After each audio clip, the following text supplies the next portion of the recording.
రెండిటికి రెండు తెలంగాణ నుంచి రాజ్యసభ గెలుచుకునే అవకాశం ఉన్న సమయంలో కూడా అందులో మాదిగల తరపున మేము అడిగింది రెండు కోరలేదు, ఒకటి మాత్రమే కోరారు. ఆ ఒక్కటి కాంగ్రెస్లో ఉండబడే మాదిగల కోసం కోరారు. సీనియర్ నాయకుడిగా ఉండబడే సంపత్ కావచ్చు, లేదా రేవంత్ రెడ్డి గారిని నమ్ముకొనే చాలా ఇబ్బందులు ఎదుర్కొంటున్న సాంబయ్య కావచ్చు, లేదా కాంగ్రెస్ పార్టీలో ఏ మాదిగ లీడర్కైనా కావచ్చు, వాళ్లకు రాజ్యసభ స్థానం కేటాయించాలని చెప్పి ఎంఆర్పిఎస్ డిమాండ్ చేసింది. రాహుల్ గాంధీ గారు తెలంగాణ వచ్చిన సమయంలో ఒక బహిరంగ లేఖ కూడా రిలీజ్ చేశాం. ఆ లేఖను ముఖ్యమంత్రితో పాటు జాతీయ కాంగ్రెస్ పార్టీ అధ్యక్షుడు మల్లికార్జున్ ఖర్గే గారితో పాటు, సోనియా గాంధీ గారితో పాటు, జనరల్ సెక్రటరీ కాంగ్రెస్ వేణుగోపాల్ గారితో పాటు, ఇన్ఛార్జి మీనాక్షి రాజన్తో పాటు కాంగ్రెస్ అధిష్టాన వర్గానికి పిసిసి అధ్యక్షుడు మహేష్ కుమార్ గౌడ్తో పాటు అందరికీ పంపడం జరిగింది. అయినప్పటికీ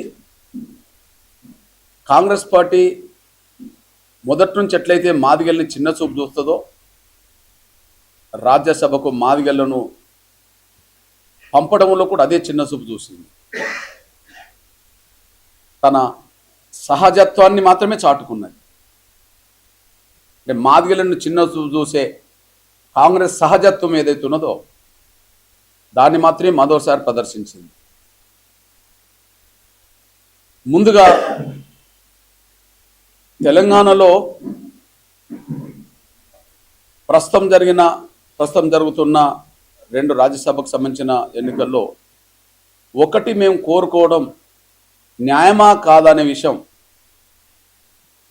ఒకటి మాదిగలకు కోరడం అనేది న్యాయమా కాదనే విషయం ఒక్కసారి కాంగ్రెస్ అధిష్టానం, ముఖ్యమంత్రి రేవంత్ రెడ్డి గారు ఆలోచించుకోవాలి. మాది న్యాయం అని చెప్పి అది తెలంగాణ రాష్ట్రంలో ఉండబడే అత్యధిక జనసంఖ్య గల మాదిగల తరపున ఒక న్యాయమైన వాట గురించి మాత్రమే మాట్లాడారు. ముఖ్యంగా గత కాంగ్రెస్ పాలనలో కూడా జరగని అన్యాయం రేవంత్ రెడ్డి గారి పాలనలో జరుగుతుంది. గత కాంగ్రెస్ పాలనలో జరిగిన అన్యాయం కంటే ఎక్కువ రేవంత్ రెడ్డి గారి పాలనలో జరుగుతున్నది. తను మాదిగలకు అనుకూలమని మాదిగల్ని మభ్యపెట్టే మాటలు మాట్లాడుతుంటాడు రేవంత్ రెడ్డి గారు. ఆయా సందర్భంలో వేదికల మీద మొసలు కన్నీరు గారుస్తుంటాడు రేవంత్ రెడ్డి గారు. మాకు అన్యాయం జరిగితే న్యాయాన్ని చేయడం కోసం ఏనాడు చిత్తశుద్ధితో రేవంత్ రెడ్డి గారు ప్రయత్నం చేయలేదు, కానీ నిరంతరం మొసలు కన్నీరు మాత్రం ఆయన కారుస్తూ ఉన్నాడు. మళ్ళీ చెప్తున్నా, గతంతో పోల్చుకుంటే, గత కాంగ్రెస్ ప్రభుత్వంతో పోల్చుకున్న రేవంత్ రెడ్డి గారు ముఖ్యమంత్రి అయిన తర్వాతనే మాకు ఎక్కువ నష్టం జరుగుతూ వచ్చింది. నేను ఆ మాట మాట్లాడుతున్నాను అంటే వ్యక్తిగతంగా రేవంత్ రెడ్డి గారికి మాకేం వైరం లేదు. ఈ రాష్ట్రంలో, ఈ దేశంలో వ్యక్తిగతంగా ఎప్పుడు మేము ఎవరితో వైరం పెట్టుకోలేదు. విధానపరమైన అంశాలను మాత్రమే మేము ముందుకు తీసుకొస్తుంటాం. విధానపరమైన అంశాలకు ఎవరు మాకు అండగుంటే వాళ్ళ పక్షాన మేము అండగున్నాం. కానీ విధానపరమైన అంశాలకు భిన్నంగా ఎవరైతే మాకు ద్రోహం చేయాలనుకుంటారో వాళ్ళు ఏ పార్టీ అయినా, వాళ్ళకు ఏ అధికారంలో ఉన్నా వాళ్ళను మేము నిరంతరం వ్యతిరేకిస్తూనే ఉంటాం. కాబట్టి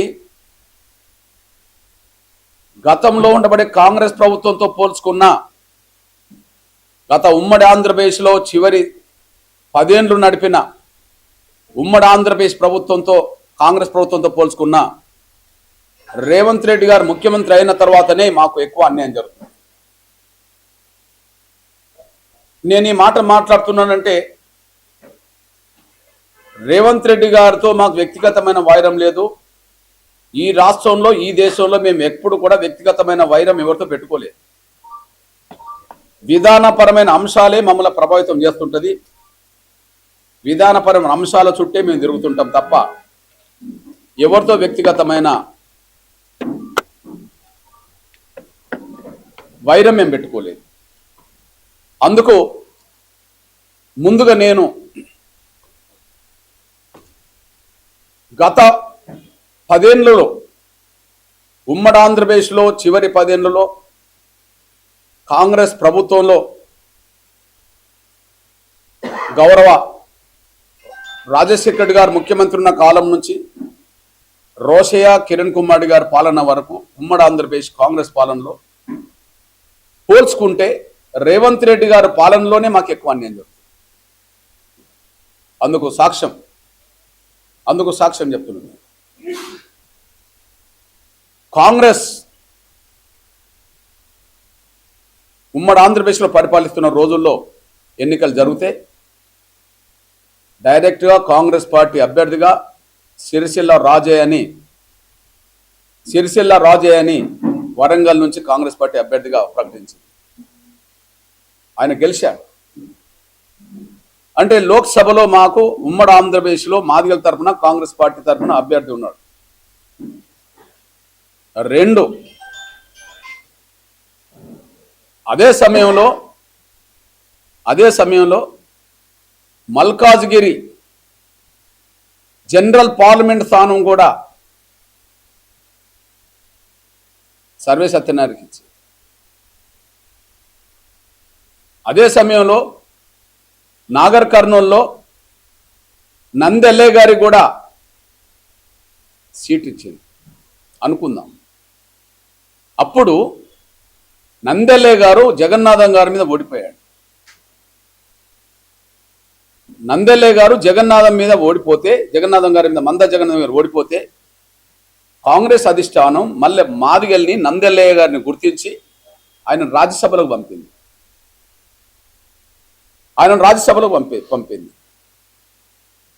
అంటే స్పష్టం, ఉమ్మడి ఆంధ్రప్రదేశ్లో ఉండబడే 10 ఏళ్లలో కాంగ్రెస్ రాజశేఖర్ గారి చొరవతోటో మరొకరి చొరవతోటో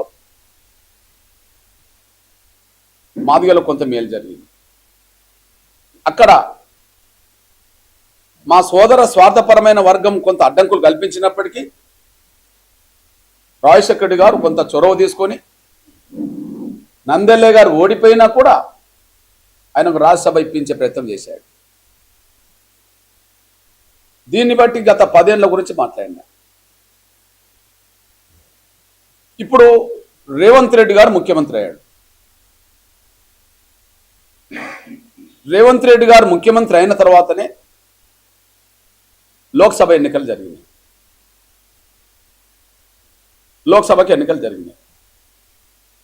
రేవంత్ రెడ్డి గారి ఎదుగుదలకు ఆయన ఒక సభలో చెప్పిన దాని ప్రకారమే జెడ్పీటీసీ, ఎమ్మెల్సీ, ఎమ్మెల్యే, ఎంపీ వరకు అప్పుడు పీసీ అధ్యక్షుడిగా నేను ఈ స్థాయి రావడానికి అప్పుడు ఆయన మాట్లాడిన మాటలు నిరంతరం మాదిగలు నాకు అండగా ఉండడం వల్లనే నేను ఈ స్థాయికి ఎదిగిందని చెప్పి ఆయన బహిరంగ సభలో మాట్లాడిన ఉపన్యాసం ఈ రోజు నుంచి వైరల్ చేస్తాం. ఆయన జెడ్పీటీసీగా గెలవడానికి మాదిగలే ఎంఆర్పీసీ కారణమని చెప్పిండు. ఆయన ఎమ్మెల్సీగా గెలవడానికి మాదిగలు ఎంఆర్పీఎస్ కారణమని చెప్పాడు. ఆయన కొడంగల్ ఎమ్మెల్యే గెలవడానికి మాదిగలు కారణమని చెప్పాడు. మల్కాజ్గిరి అతిపెద్ద నియోజకవర్గమైన మల్కాజ్గిరిలో గెలవడానికి మాదిగలు అందించిన సహకారమే కారణమని చెప్పేశాడు. అంటే మాటలు మాదిగల వల్లనే ఆ స్థాయికి ఎదిగిందని చెప్పుకున్నాడు. కానీ ఆయన ముఖ్యమంత్రి అయిన తర్వాత జరిగిన ఎన్నికల్లో, లోక్సభ ఎన్నికల్లో అసలు 3 పార్లమెంట్ స్థానాల నుంచి ఒక్క సీటు కూడా రాలే. వరంగల్ సిట్టింగ్ అభ్యర్థి దయాకర్ ఉన్న దయాకర్కు ఇవ్వలే. Warangal parliament sitting MP BRS నుంచి కాంగ్రెస్లో చేరిండు పస్నూరి దయాకర్, ఆయనకు టికెట్ ఇవ్వాలి. ఇంద్రాని గన్పూర్ నుంచి కొద్దిగా ఓడిపోయిన మా మాదిగ బిడ్డకు టికెట్ ఇవ్వాలి.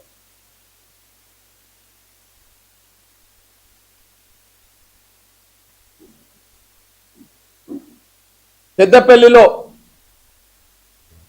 ఎంతో మంది మాదిగా టికెట్ కోసం రిక్వెస్ట్ చేసిన వాళ్ళు ఉన్నారు కేంద్ర అధిష్టానం దగ్గర, వాళ్ళకు టికెట్ రాలే. అప్పటికి పార్టీ మారి వచ్చిన వ్యక్తికి మాత్రం టికెట్ వచ్చేసింది. సిట్టింగ్ అభ్యర్థికి మాత్రం మాకు టికెట్ ఇవ్వలే. వరంగల్లో సిట్టింగ్ అభ్యర్థి ఎంపీగా సిట్టింగ్ అభ్యర్థి కాంగ్రెస్ అయితే రాలే. అంతకుముందు ఓడిపోయిన ఇందిరకు రాలే, మరెవరికి రాలే. మూడోది నాగర్ కర్నూలు ఎస్సీ రిజర్వేషన్ 180% మంది మాదిగలు ఉన్న నియోజకవర్గం. అక్కడ నిరంతరం రేవంత్ రెడ్డి గారు చుట్టూ తిరిగే మాల సామాజిక వర్గం సంబంధించిన మల్లు రవికి మాత్రమే టికెట్ ఇప్పించాడు. ఇప్పుడు నేను చెప్పిన దాంట్లో గతంలో కాంగ్రెస్లో రాజశేఖర్ గారు ముఖ్యమంత్రి ఉన్నప్పుడు కొంత మాకు మేలు జరిగింది రాజకీయంగా, అది సాక్ష్యం. కానీ రేవంత్ రెడ్డి గారు ముఖ్యమంత్రి అయినాక మాది ఉన్నాయి లేకుండా పోయింది. ఉమ్మడి ఆంధ్రప్రదేశ్లో మాకు ఊహ తెలిసిన కాడ నుంచి తెలంగాణ మొన్నటి వరకు కూడా 1, 2, 3 లోక్సభలో ప్రాతినిధ్యం ఉన్నది. ఒకటున్న రోజన్న ఉన్నది మాకు నందెల్లే గారు, 2 చోటు ఉన్నది సుగుణ కుమార్ నుంచి మొదలుకుంటే మాకు జగన్నాథం గారు, నందెల్లే గారు కూడా ఏదో ఒక పేరుతో. కానీ ఈరోజు దురదృష్టం ఏంటంటే రేవంత్ రెడ్డి గారు పుణ్యం ఎట్లా కట్టుకున్నాడంటే, ఈరోజు దక్షిణాదిలోనే అత్యధిక జనసంఖ్య గల మాదిగలు ఎక్కువ ఉన్న రాష్ట్రం తెలంగాణ రాష్ట్రం. 100% పైగా ఉండబడే రాష్ట్రం 17 పార్లమెంటు లోక్సభ నియోజకవర్గాల్లో మొదటిసారి తెలంగాణ నుంచి మాకు లోక్సభలో ప్రాతినిధ్యమే లేకుండా పోయింది. ఎవరి పుణ్యం? ఎవరు మాకు ఈ ద్రోహం చేసినట్టు? ఎవరి పుణ్యం? ఎవరు మాకు ద్రోహం చేసినట్టు? 75 నుంచి 80% ఉండబడే తెలంగాణలో ఉండబడే మాదిగలకు 3 ఎస్సీ నియోజకవర్గాలు లోక్సభలో ఒక్కటి కూడా కేటాయించలేదు. అప్పటికే పార్టీ మారొచ్చిన మా మాల సోదరికి బిడ్డకు కొడుకు ఇచ్చారు. అప్పటికే వాళ్ళ ఇంట్లో 2 ఎమ్మెల్యేలు ఉన్నారు.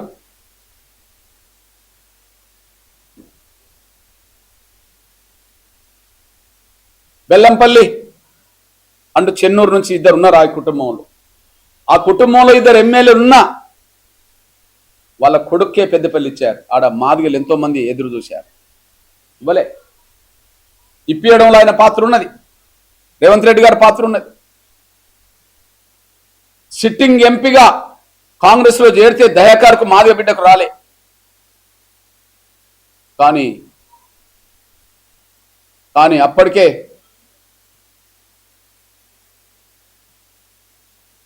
ఉండబడే ఇంకొక అమ్మాయికి ఇచ్చారు కాంగ్రెస్ పార్టీలో. కడియం సైడ్ కూతురికి ఇచ్చేశారు. సిట్టింగ్ ఎంపీకి ఇవ్వలే, ఓడిపోయిన మా ఇందరికి ఇవ్వలే. మహిళకి ఇవ్వదలుచుకుంటే గన్పూర్లో కడియం సేర్ మీద ఓడిపోయిన ఇందిర ఉన్నది. సిట్టింగ్ ఎంపీగా ఇవ్వదలుచుకుంటే పస్నూరు దయాకర్ ఉన్నాడు, ఇవ్వలే. ఇక 180% ఉండబడే నాగర్ కర్నూల్లో సంపత్ నుంచి మొదలుకుంటే ఎంతో మంది ఎంపీ టికెట్ కోసం ప్రయత్నం చేసినా కూడా రేవంత్ రెడ్డి గారు చొరవతోటే నిత్యం ఆయన చుట్టూ తిరిగే మల్లు రవికి మాత్రం ఇప్పించాడు. దీన్ని బట్టి గత కాంగ్రెస్ అంటేనే సహజంగా మాలలతో పోల్చుకుంటే మాదిగల్ని చిన్న చూపు చూసే పార్టీ ఉన్నది. కానీ ఉమ్మడి ఆంధ్రప్రదేశ్లో ఎంతో కొంత రాజశేఖర్ గారి చొరవ ఇంకోటి చొరవ వల్ల కొంత మాదిగలకు రాజకీయంగా కొంత ప్రాతినిధ్యం పెరిగిన రోజులు ఉన్నాయి.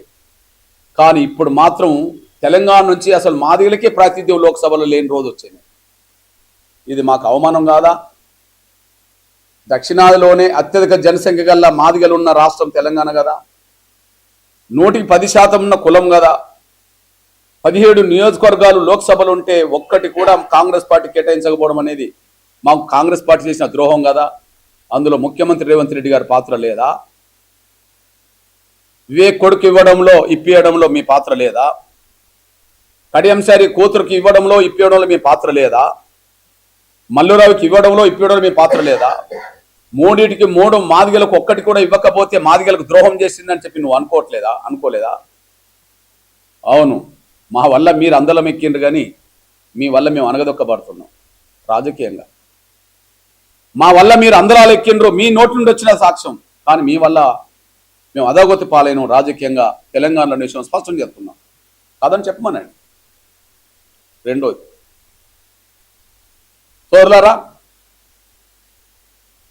తెలంగాణ నుంచి చట్టసభలకు వెళ్ళాలంటే అటు లోక్సభ, రాజ్యసభ, ఇక్కడ శాసనసభ, శాసన మండలి.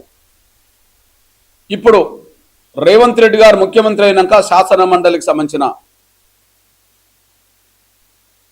శాసన మండలి అభ్యర్థులకు సంబంధించిన ఎన్నికలు జరిగినాయి.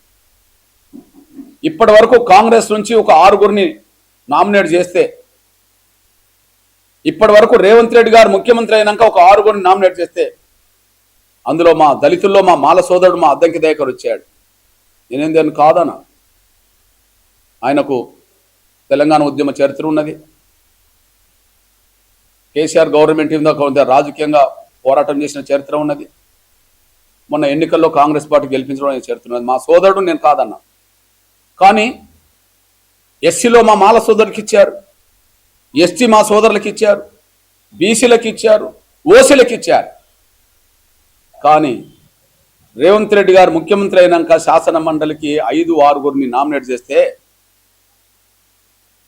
గెలిపించుకోవడానికి అవకాశం ఉన్న కాడ ఒక్క మాదిగ కూడా అవకాశం లేదు. రేవంత్ రెడ్డి గారు వచ్చినాక మా ప్రాతినిధ్యం లేకుండా పోయింది. ఇవాళ తెలంగాణ నుంచి లోక్సభలో మాదిగలకు ప్రాతినిధ్యం లేని మొదటిసారి, అట్లనే శాసన మండలిలో కూడా మాదిగలకు ప్రాతినిధ్యం లేని ఈసారి. ఇప్పుడు శాసన మండలిలో 40-46 ఉన్నారనుకుంటే ఒక్కరు కూడా మాదిగలు లేరు. అన్ని వర్గాలు ఉన్నాయి. దళితుల్లో మా మాల సోదరులు ఉన్నారు, మా గిరిజనులు ఉన్నారు, మా బీసీలు ఉన్నారు, మైనార్టీలు ఉన్నారు, ఇంకెవరో ఉన్నారు, ఓసీలు ఉన్నారు. కానీ తెలంగాణ శాసన మండలిలో మాత్రం మాదిగలకు ప్రాతినిధ్యం లేదు. ఈయన ఎన్నుకునేటప్పుడు కనీసం మాదిగల గురించి ఆలోచించలేదు. ఈయన ఎన్నుకునేటప్పుడు మాదిగల గురించి ఆలోచించలేదు. ఆయనను అందలాలు ఎక్కించడానికి మాత్రం మాదిగల సహకారం తీసుకున్నాడు. కానీ మాకు చేతనివ్వడానికి మాత్రం ఆయనకు మనసు రాలేదు. మమ్మల్ని అనగదొక్కడానికి ఆయన నిర్ణయం తీసుకున్నట్టుగా మా రాజకీయ వెనుకబాటుతనాన్ని నెట్టేసినట్టుగా కనిపిస్తుంది. ఇకపోతే రేవంత్ రెడ్డి గారు ముఖ్యమంత్రి అయిన తర్వాత ఇప్పటికీ రాజ్యసభలకు 4గురిని ఎన్నుకున్నారు. రేవంత్ రెడ్డి గారు ముఖ్యమంత్రి అయినాక రాజ్యసభ 4 మీ దృష్టికి తీసుకొస్తున్నా. ఉమ్మడి ఆంధ్రప్రదేశ్లో మాకు లోక్సభలో ఎంపీలు ఉన్నారు, రాజ్యసభలో ఎంపీలు ఉన్నారు. ఉమ్మడి ఆంధ్రప్రదేశ్లో మాకు లోక్సభలో ఎంపీలు ఉన్నారు, రాజ్యసభలో ఎంపీలు ఉన్నారు. ఎగ్జాంపుల్, కాంగ్రెస్ నందెల్లయ్య గారికి రాజ్యసభ ఇస్తే టీడీపీ గౌరవ చంద్రబాబు నాయుడు గారు సూర్యాపేట మాజీ ఎమ్మెల్యేగా పనిచేసి ఉన్న ఆకారపు సుదర్శన్కు రాజ్యసభ పంపారు. అంటే ఏకకాలంలో లోక్సభలోనూ ఏకకాలంలో రాజ్యసభలోనూ మాదిగలు ఉన్నారు. కానీ వల్ల నేను తెలంగాణ గురించే మాట్లాడుతున్నాను. ఉమ్మడి ఆంధ్రప్రదేశ్లో కూడా తెలంగాణ ప్రాంతం నుంచే మాట్లాడుతున్నాను నేను. ఉమ్మడి ఆంధ్రప్రదేశ్లో కూడా తెలంగాణ ప్రాంతం నుంచే మాట్లాడుతున్నాను నేను. తెలంగాణ ప్రాంతం నుంచే లోక్సభలోకి వెళ్ళారు. తెలంగాణ ప్రాంతం నుంచే రాజ్యసభలోకి వెళ్ళారు. కానీ ఇవాళ తెలంగాణ రాష్ట్రం నుంచి లోక్సభలో ఒక్కరు లేరు. ఆ పుణ్యం రేవంత్ రెడ్డి గారు కట్టుకున్నాడు. కానీ ఇవాళ రాజ్యసభలో కూడా ఒక్కరు లేరు. రాజ్యసభకు ఏ కులానన్నా ముందు పంపాలనుకుంటే, ఏ కులం నుంచి ఎదిగిన నాయకులన్నా పంపాలనుకుంటే రేవంత్ రెడ్డి గారికి కృతజ్ఞత ఉన్నా, వాస్తవాలకు ఆయన గుర్తుపెట్టుకున్నా మాదిగల నుంచే ముందు పంపాల. మాదిగల నుంచే పంపాల. మాదిగల నుంచే పంపాల. ఎందుకంటే ఎస్టీలో మా లంబడ, మా ఆదివాసి బిడ్డలు లోక్సభలో ఉన్నారు. ఎస్సీలో మా మాల, ఇంకా ఉపకులానికి సంబంధించిన వాళ్ళు లోక్సభలో ఉన్నారు. మా బీసీలు, మైనార్టీలు లోక్సభలో ఉన్నారు. ఓసీలు లోక్సభలో ఉన్నారు. కానీ లోక్సభకు లేనిదే మాదిగలు. లోక్సభలో ప్రాతినిధ్యమే లేనప్పుడు రాజ్యసభ అవకాశాలు వచ్చినప్పుడు ఎవరికి అవకాశం ఇవ్వాలి? శాసన మండలి ఎన్నికలు జరిగినాయి, 6కి 6 మాకు ఒక్కటి ఇవ్వలే. రాజ్యసభకు 4 తీసుకుంటే, రేవంత్ రెడ్డి గారు ముఖ్యమంత్రి అయినాక 4 తీసుకుంటే ఆ 4లో ఒక్కటి మాదిగకు అవకాశం రాలి. ఇప్పుడు చూడండి, అంతకుముందు 2, ఇప్పుడు 2. ఈ రెండిట్లో మేము అడిగింది ఒకటే. అది మా సాంబయ్యకు వస్తుందా, రేవంత్ రెడ్డి గారు నమ్ముకున్న వ్యక్తే, లేదా మా సంపత్కి వస్తుందా, కాంగ్రెస్కు సేవ చేస్తున్న వ్యక్తే, ఓడిపోయిన వ్యక్తే, లేదా కాంగ్రెస్ పార్టీలో ఇంకా మరే సీనియర్ నాయకుడికి వస్తుందా? మేము మాదిగల కోసం కోరుకున్నాం. కానీ ఎవరికి ఇచ్చిండ్రు? ఇప్పుడు కాంగ్రెస్ అధిష్టాన వర్గం నుంచి ఎవరైతే అభిషేక్ సింగ్ గారు వచ్చారో అది అధిష్టానం కోట కావచ్చు. కానీ రేవంత్ రెడ్డి గారు చెప్పి చేయించుకునే కోట ఉన్నది కదా. వాళ్ళ రేవంత్ రెడ్డి గారు ఒక మాట చెప్తే అధిష్టానం నో అనేయడానికి అవకాశం లేదు కదా. ఇది అందరు తెలిసే విషయమే కదా. రేవంత్ రెడ్డి గారు ఒక మాట చెప్తే నో అనడానికి అవకాశం లేదు కదా. మరి రేవంత్ రెడ్డి గారిని నమ్ముకున్నదే సాంబయ్య కదా, దొమ్మాటి సాంబయ్య కదా. ఆయన ఉద్యోగానికి రాజీనామా చేసి వచ్చిండు కదా. నిన్ను నమ్ముకొని పోటీ చేసి ఓడిపోయిండు కదా. నిన్నే నమ్ముకొని ఇప్పటికీ ఉన్నాడు కదా. ఆయనకి ఇప్పించవచ్చు కదా. ఓ సీనియర్ నాయకుడు మా సంపతో ఇంకోరికన్నా ఇప్పించవచ్చు కదా. కానీ పత్రికలు ఏం రాసినాయి? తన స్నేహితుడికి రేవంత్ రెడ్డి గారు ఇప్పించుకున్నానని వచ్చేసినాయి. నీకు స్నేహితుడు కావచ్చు, నీ కులం కావచ్చు.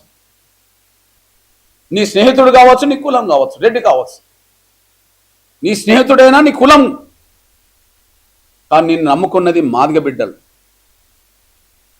వాళ్ళకు అవకాశం ఇవ్వలే. నిన్ను నమ్ముకున్నది మాదిగ బిడ్డలు, వాళ్ళకు అవకాశం ఇవ్వలే. ఇప్పుడు నేను అడుగుతున్నా, రాజ్యసభలో రెడ్లు లేరా? ఏ పార్టీ నుండి వచ్చిన రాజ్యసభలో అయితే ఇప్పుడు ఉన్నారు కదా తెలంగాణ నుంచి. లోక్సభలో కాంగ్రెస్ నుంచి రెడ్లు లేరా? లోక్సభలో కాంగ్రెస్ నుంచి రెడ్లు లేరా? నల్గొండ, భువనగిరి, ఖమ్మం డైరెక్ట్ కాంగ్రెస్ రెడ్లే. ఇంకా ఇతర పార్టీల నుంచి కూడా రెడ్డి సామాజిక వర్గం గెలిచారు. ఇతర సామాజిక వర్గం, ఇతర పార్టీల నుంచి కూడా గెలిచారు.